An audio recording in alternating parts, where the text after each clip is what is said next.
ಸ್ಥಾಪನಾ ದಿನಾಚರಣೆಯ ಕಾರ್ಯಕ್ರಮದಲ್ಲಿ ಮುಖ್ಯ ಅತಿಥಿಗಳಾಗಿ ಭಾಗವಹಿಸಿರ್ತಕ್ಕಂಥ ಕರ್ನಾಟಕ ಪ್ರದೇಶ ಕಾಂಗ್ರೆಸ್ ಸಮಿತಿಯ ಅಧ್ಯಕ್ಷರಾದಂಥ ಶ್ರೀ ಡಿ.ಕೆ. ಶಿವಕುಮಾರ್ ಅವರ,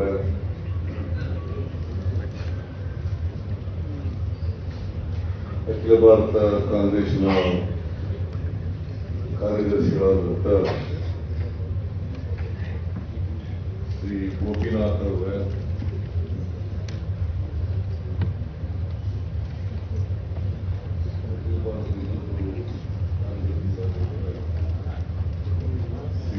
ಶ್ರೀಮತಿ ಪಾಲಕ್ ವರ್ಮಾ ಅವರ,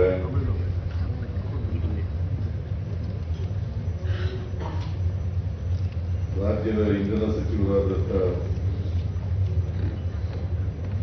ಶ್ರೀ ಕೆ.ಜೆ. ಜಾರ್ಜ್ ಅವರ,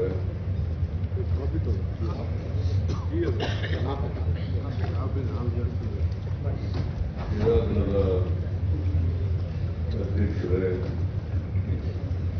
ವೇದಿಕೆ ಮೇಲಿರ್ತಕ್ಕಂಥ ಇತರ ಎಲ್ಲ ಮುಖಂಡರುಗಳೇ,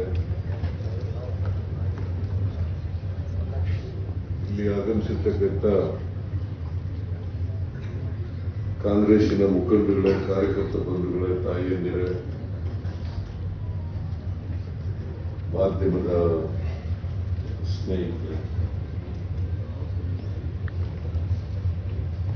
ಇವತ್ತು ಇಡೀ ದೇಶಾದ್ಯಂತ ಕಾಂಗ್ರೆಸ್ಸಿನ ಸಂಸ್ಥಾಪನಾ ದಿನಾಚರಣೆಯನ್ನು ಆಚರಣೆ ಮಾಡುತ್ತಾರೆ.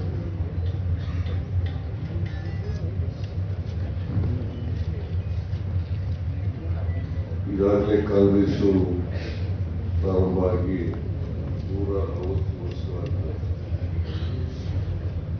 1885 ಇದನ್ನ ಸ್ಥಾಪನೆ ಮಾಡಿದವರು ಬ್ರಿಟಿಷ್ನ ನಿವೃತ್ತ ಅಧಿಕಾರಿಯಾಗಿದ್ದಂಥ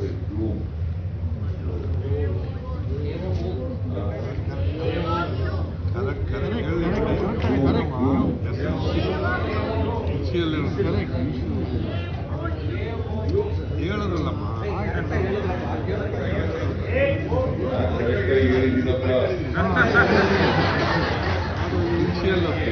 ನೀವೇ ಕಂಪ್ಲೀಟ್ ಮಾಡ್ತಾ ಇದ್ದೀರಿ.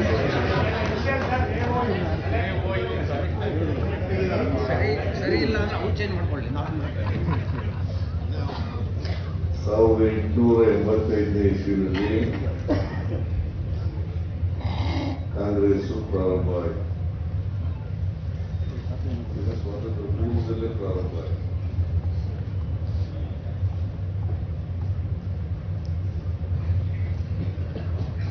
ಇದನ್ನ ಮೊದಲನೇ ಅಧಿವೇಶನ ಬ್ಯಾನರ್ಜಿಯವರ ಅಧ್ಯಕ್ಷತೆಯಲ್ಲಿ ಬಾಂಬೆನಲ್ಲಿ, ಮುಂಬೈನಲ್ಲಿ ಪ್ರಾರಂಭ ಆಯಿತು.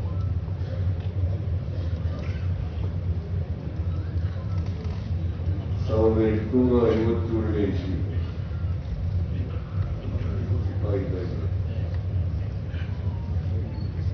ಆದ್ಮೇಲೆ ಇದು ಪ್ರಾರಂಭ ಆಯಿತು.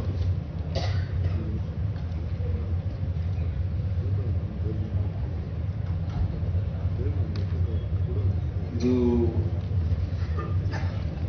ಸ್ವಾತಂತ್ರ್ಯ ಹೋರಾಟಕ್ಕೋಸ್ಕರ ಪ್ರಾರಂಭ ಆದಂಥ ಸಂಸ್ಥೆಯಾಗಿದೆ. ಬ್ರಿಟಿಷ್ ಆಡಳಿತದ ದಬ್ಬಾಳಿಕೆ ವಿರುದ್ಧ ನಾಗರಿಕರಿಗೆ ಹಕ್ಕುಗಳ ರಕ್ಷಣೆ ಮಾಡಲಿಕ್ಕೋಸ್ಕರ ನ್ಯಾಯಯುತ ಆಡಳಿತಕ್ಕೋಸ್ಕರ ಸಂಸ್ಥೆ. ಆಮೇಲೆ ಮೊದಲನೇ ಅಧಿವೇಶನ ಬಾಂಬೆನಲ್ಲಿ ಪ್ರಾರಂಭ ಆದಮೇಲೆ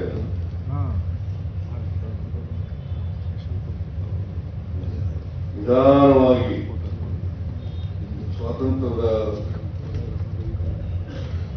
ಅಧಿವೇಶನದಲ್ಲಿ ಬೆಂಕಿ ಗುಂಡಿಗಳೇನು ಉಳಿಲಿಲ್ಲ, ಸ್ವಾತಂತ್ರ್ಯದ ಗುಂಡಿಗಳೇನು ಉಳಿಲಿಲ್ಲ, ಆದರೆ ಬೆಳಕಾಯಿತು.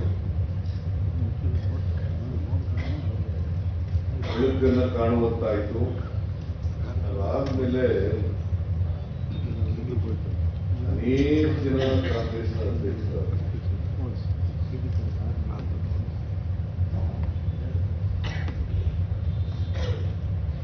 ಆಮೇಲೆ 1915ರಲ್ಲಿ ಮಹಾತ್ಮ ಗಾಂಧೀಜಿಯವರು ದಕ್ಷಿಣ ಆಫ್ರಿಕಾದಲ್ಲಿ ಹೋರಾಟ ಮಾಡ್ತಾರೆ. ಅಲ್ಲಿ ಕೆಲಸ ಮಾಡೋದು. ಆಮೇಲೆ ಅಲ್ಲಿ ಹೋರಾಟ ಮಾಡ್ತೀನಿ ಪ್ರಾರಂಭ ಆದ್ಮೇಲೆ ಗೋಖಲೆ ಅವರು ಇವ್ರನ್ನ ಕರ್ಕೊಂಡು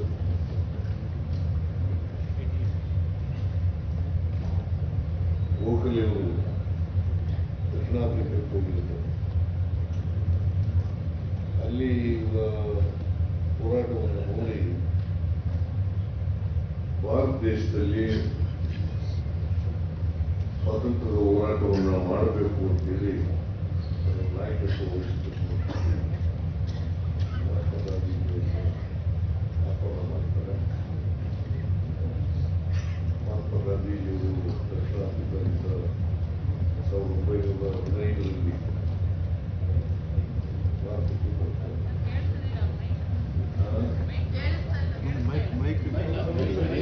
ಕೇಳಿಸ್ತಾವೇನಮ್ಮ? ಆ ಕಡೆ ಈ ಕಡೆ ತಿರ್ಕೊಂಡು ಮಾತಾಡುವಾಗ ಸ್ವಲ್ಪ ಡೌನ್ ಆಗುತ್ತೆ. ಮಾತಾಡ್ತಾರೆ.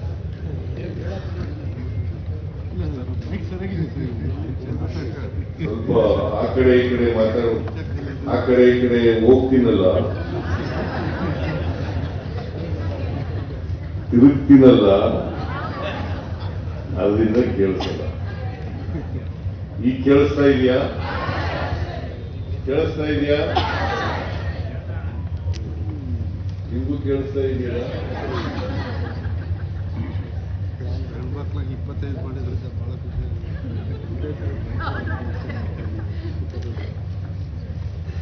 ಡಿಸೆಂಬರ್ 28 ಒಂದು ಐತಿಹಾಸಿಕವಾದಂಥ ದಿನ.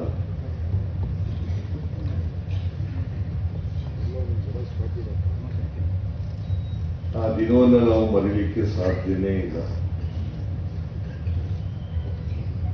ಇವತ್ತು ಈ ದೇಶಕ್ಕೆ ಸ್ವಾತಂತ್ರ್ಯ ಬಂದಿದ್ದರೆ, ನಾವೆಲ್ಲ ಸ್ವತಂತ್ರರಾಗಿದ್ದರೆ,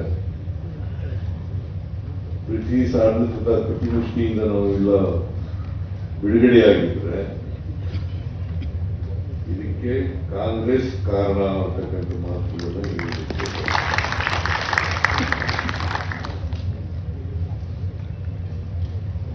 ನಾನು ಅನೇಕ ಸಾರಿ ಹೇಳಿದ್ದೀನಿ. ಭಾರತೀಯ ಜನತಾ ಪಕ್ಷ ಅದಕ್ಕಿಂತ ಹಿಂದೆ ಜನಸಂಘ ಇತ್ತು, RSS ಇತ್ತು, ಹಿಂದೂ ಮಹಾಸಭಾ ಇತ್ತು.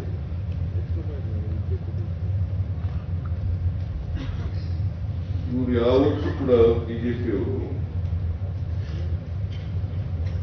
ಬಿಜೆಪಿ ಅಥವಾ ಜನಸಂಘ ಇರ್ಬೋದು ಅಥವಾ RSS ಇರ್ಬೋದು, ಇದು ಯಾವ ಸಂಘಟನೆಗಳು ಸ್ವಾತಂತ್ರ್ಯ ಹೋರಾಟದಲ್ಲಿ ಭಾಗಿಯಾಗಿರಲಿಲ್ಲ ಅಂತಕ್ಕಂಥದ್ದನ್ನ ಇವತ್ತು ನಾವು ಕಾಂಗ್ರೆಸ್ನವರು ಭಾಗಿಯಾಗಿದ್ದು, ಅದರ ವಾರಸುದಾರರು ನಾವು ಅಂತಕ್ಕಂಥ ಮಾತುಗಳನ್ನ ಹೇಳಲಿಕ್ಕೆ ಬಯಸ್ತಾ ಇದ್ದೀವಿ.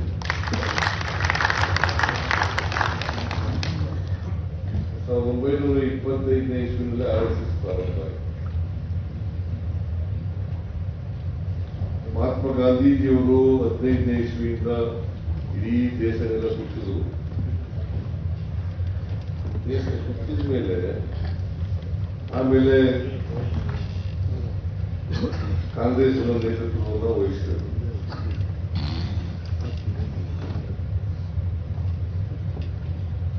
ದೇಶ ಯಾಕೆ ಸುತ್ತಿದ್ರು ಅಂತಂದ್ರೆ,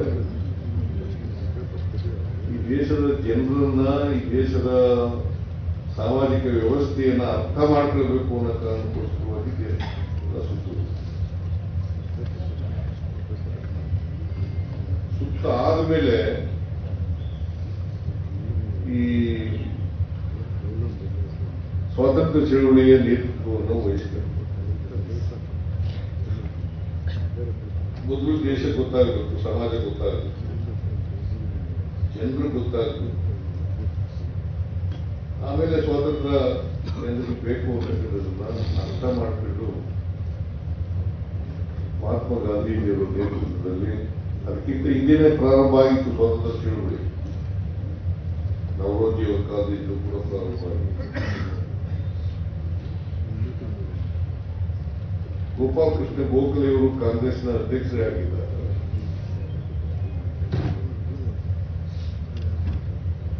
ಅವ್ರನ್ನ ಕರ್ಕ ಬಂದ ಮೇಲೆ ಮಹಾತ್ಮ ಗಾಂಧೀಜಿಯವರು ಆ ಚಳವಳಿಯ ನೇತೃತ್ವವನ್ನು ವಹಿಸಿದರು. ಭಾರತ ದೇಶ ಇದೆಯಲ್ಲ, ಒಂದು ದೊಡ್ಡ ದೇಶ ಮತ್ತೆ ಪ್ರಜಾಪ್ರಭುತ್ವ ದೇಶ. ಜಗತ್ತಿನ ಇತಿಹಾಸದಲ್ಲಿ ಇಷ್ಟು ದೊಡ್ಡ ಪ್ರಜಾಪ್ರಭುತ್ವ ಇರ್ತಕ್ಕಂಥ ದೇಶ ಯಾವುದಾದ್ರು ಇದ್ರೆ ಅದು ಭಾರತ ದೇಶ ಅಂತಕ್ಕಂಥದ್ದನ್ನ ಅರ್ಥ ಮಾಡಿ.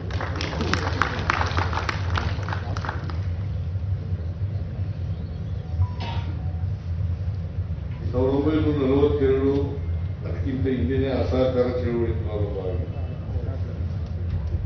ದೇಶದಲ್ಲಿ ಅಸಹಕಾರ ಚಳವಳಿ ಪ್ರಾರಂಭ. ಆಮೇಲೆ 1942ರಲ್ಲಿ ಕ್ವಿಟ್ ಇಂಡಿಯಾ ಮೂವ್ಮೆಂಟ್ ಪ್ರಾರಂಭ ಆಗಿರ್ಬೋದು, ಅಥವಾ ಮಹಾತ್ಮ ಗಾಂಧೀಜಿಯವರು ಮಾಡಿದಂತ ಅನೇಕ ಚಳವಳಿಗಳಿದ್ದಾವಲ್ಲ. ಈಗ ಮಹಾತ್ಮ ಗಾಂಧೀಜಿನೇ ದ್ವೇಷಕ್ಕೆ ಶುರು ಮಾಡಿಬಿಟ್ಟಿದ್ದಾರೆ. ಮಹಾತ್ಮ ಗಾಂಧೀಜಿನೇ ದ್ವೇಷಕ್ಕೆ ಶುರು ಮಾಡಿದ್ದಾರೆ. ಮಹಾತ್ಮ ಗಾಂಧೀಜಿಯವರು ಕೊಂದಾಕ್ತವ್ರು ಯಾರು? ಇವರ ವಂಶಸ್ಥರೇ ಆದಂತ ನಾಥೂರಾಮ್ ಗೂಡ್ಸೆ. ನಾಥೂರಾಮ್ ಗೂಡ್ಸೆ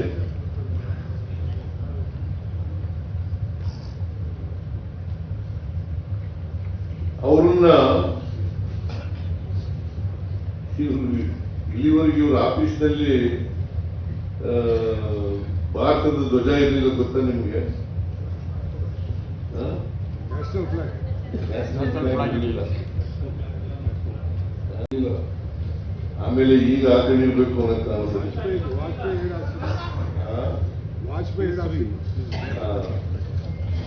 ಈಗ ಹಾಕ್ಸ್ಕೊಂಡಿದ್ದಾರೆ. ಇವ್ರಿಗೆ ದೇಶಕ್ಕೆ ಸ್ವಾತಂತ್ರ್ಯ ಬರೋದು ಇಷ್ಟ ಇರಲಿಲ್ಲ. ಯಾಕಂತಂದ್ರೆ ನೆಹರೂರವರು ಈ ದೇಶದ ಮೊದಲನೇ ಪ್ರಧಾನಿ ಆದರು. ಇವತ್ತೇನಾದರೂ ಆಧುನಿಕ ಭಾರತದ ರೂವಾರಿ ಯಾರು ಇದ್ರೆ ಜವಾಹರ್ಲಾಲ್ ನೆಹರು ಅವರು. ಆಧುನಿಕ ಭಾರತ ರೂವಾರಿ ಜವಾಹರ್ಲಾಲ್ ನೆಹರೂರವರು. ನಾಟ್ ಬಿಜೆಪಿ ವಾಲ, ನಾಟ್ ಅದ್ವಾನಿ, ನಾಟ್ ವಾಜಪೇಯಿ. ಅವರು ಈ ದೇಶದ ಪ್ರಧಾನಮಂತ್ರಿ ಆಗಿದ್ರು ಅಷ್ಟೇ. ವಾಜಪೇಯಿ ಅವರು ಪ್ರಧಾನಮಂತ್ರಿ ಆಗಿದ್ರು. ಅಂದ್ರೆ ಜನಸಂಘ ಇತ್ತು, ರಾಜಕೀಯ ಪಕ್ಷ ಬಿಜೆಪಿ ಅವರು. ಆಮೇಲೆ 1980ನೇ ಇಸ್ವಿಯಲ್ಲಿ ಬಿಜೆಪಿ ಭಾರತೀಯ ಜನತಾ ಪಕ್ಷ ಅಂತ ಆಯಿತು. ಅವು ಯಾವುದು ಕೂಡ RSS ಆಗಲಿ, ಜನಸಂಘ ಆಗಲಿ, ಸ್ವಾತಂತ್ರ್ಯ ಬಂದ ಮೇಲೆ, ಸ್ವಾತಂತ್ರ್ಯ ನಂತರ ಜನಸಂಘ 1955 ಅಲ್ಲಿವರೆಗೆ ರಾಜಕೀಯ ಪಕ್ಷ ಇರಲಿಲ್ಲ ಭಾರತೀಯ ಪಕ್ಷ ಅಂತ ಅನ್ನೋದು, ಅಥವಾ RSS ಅನ್ನತಕ್ಕಂಥ ಒಂದು ಸಂಘಟನೆ ಇತ್ತು. ಹಿಂದೂ ಮಹಾಸಭಾ ಇತ್ತು.